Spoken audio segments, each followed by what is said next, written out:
Alors l'opération Résilience est une opération de soutien à l'effort de la nation. Donc concrètement, il s'agit d'apporter une aide aux populations de métropole et d'outre-mer et d'appuyer les acteurs et les autorités françaises dans le cadre de cette crise qui est inédite, en tout cas qui est sans précédent depuis, je pense, la Seconde Guerre mondiale. Et Résilience, finalement, porte aussi un nom qui n'est pas sans signification profonde, car c'est évidemment une opération qui va s'inscrire dans une crise qui est dans les temps longs.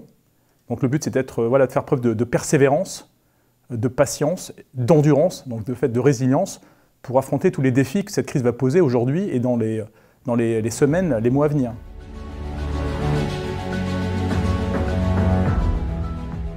Alors, les militaires qui participent à cette opération, c'est les militaires des trois armées, armée de terre, la marine qui est également très impliquée, l'armée de l'air, on en a beaucoup parlé avec les différents transports aériens qui ont été, je pense, beaucoup relatés dans la presse. C'est également, puisqu'on parle des militaires, c'est les militaires, les pompiers militaires, par exemple, de la BSPP, les marins-pompiers de Marseille, les militaires des unités d'intervention de la sécurité civile, qui ne dépendent pas directement du ministère des Armées, mais de l'Intérieur, mais qui sont également militaires et impliqués en première ligne dans cette opération. Tout d'abord, attention aux chiffres. Il y a effectivement plusieurs milliers de militaires qui sont engagés aujourd'hui dans l'opération Résilience. Mais c'est une opération qui évolue en permanence. Ce qui fait la force de Résilience, c'est la mobilité, c'est la flexibilité et c'est l'adaptation aux besoins, aux sollicitations préfectorales. Et donc ces effectifs évoluent en permanence. Certaines personnes, certains militaires sont engagés pour quelques heures, quelques jours, et ensuite ils sont désengagés et ils réintègrent leurs unités. Je vais prendre l'exemple du bâtiment Tonnerre, le porte-hélicoptère amphibie Tonnerre, qui a été engagé le mois dernier pour récupérer des patients en Corse. Désormais, ces effectifs ne sont plus comptabilisés dans l'opération Résilience. Inversement, les porte-hélicoptères amphibies Dixmude et Mistral sont désormais engagés, l'un vers les Antilles, Guyane, et l'autre dans l'océan Indien, donc à La Réunion. Donc les effectifs sont désormais comptabilisés. Dernier exemple, un avion, un A400M, sera prochainement engagé en Polynésie française, et là, ces effectifs seront pris en compte dans les effectifs de Résilience. Donc, il n'y a pas de fixité, de rigidité dans les effectifs. Au contraire, c'est un dispositif très souple, très flexible et qui s'adapte aux besoins du moment, qui sont en constante évolution. Donc, l'opération Résilience comporte trois piliers. Un pilier sanitaire, un pilier logistique et un pilier protection. Le pilier sanitaire, donc, qui est assez connu aujourd'hui, tous les transferts de patients entre les hôpitaux, l'élément militaire de réanimation, par exemple, qu'on a mis en place à Mulhouse, les places offertes par les hôpitaux militaires pour les patients qui sont en réanimation. À peu près 20%, on va dire, des personnes évacuées ont été évacuées par des moyens militaires.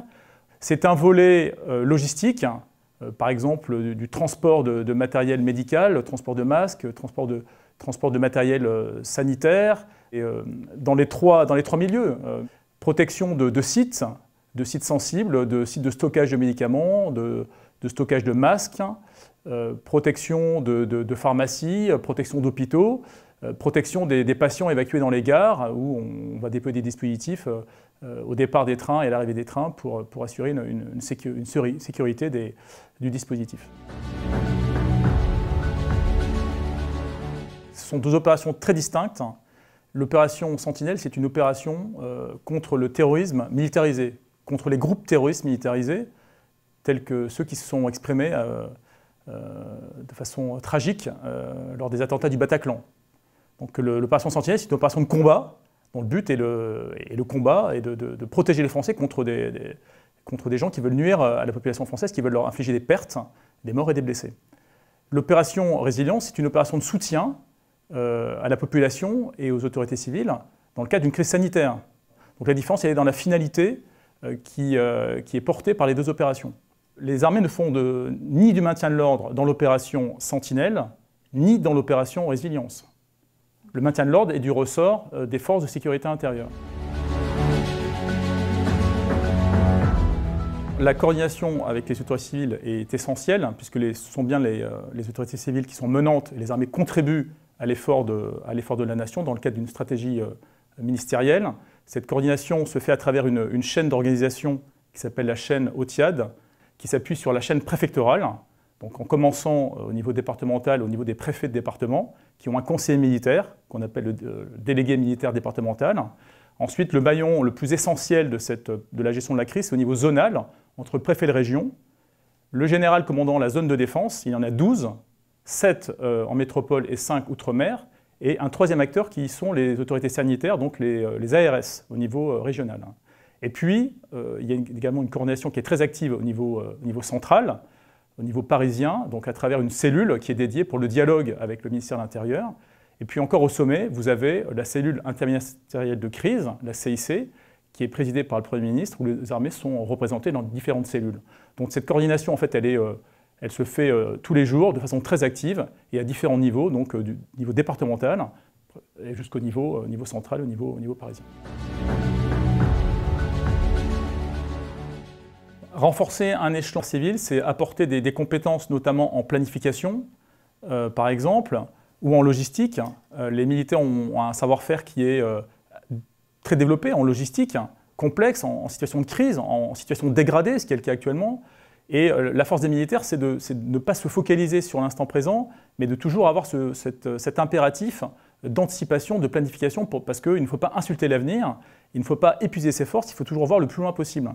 Et donc ce savoir-faire de planification est actuellement apporté dans différentes structures comme les ARS pour les aider à faire ce travail, à mener ce travail d'anticipation. Je parlais également tout à l'heure d'une des qualités des militaires, c'était de travailler en transverse, en interservice. Je pense que les militaires aussi apportent cette vision élargie pour avoir de la hauteur de vue face aux différents problèmes complexes qui sont actuellement posés dans différentes structures civiles.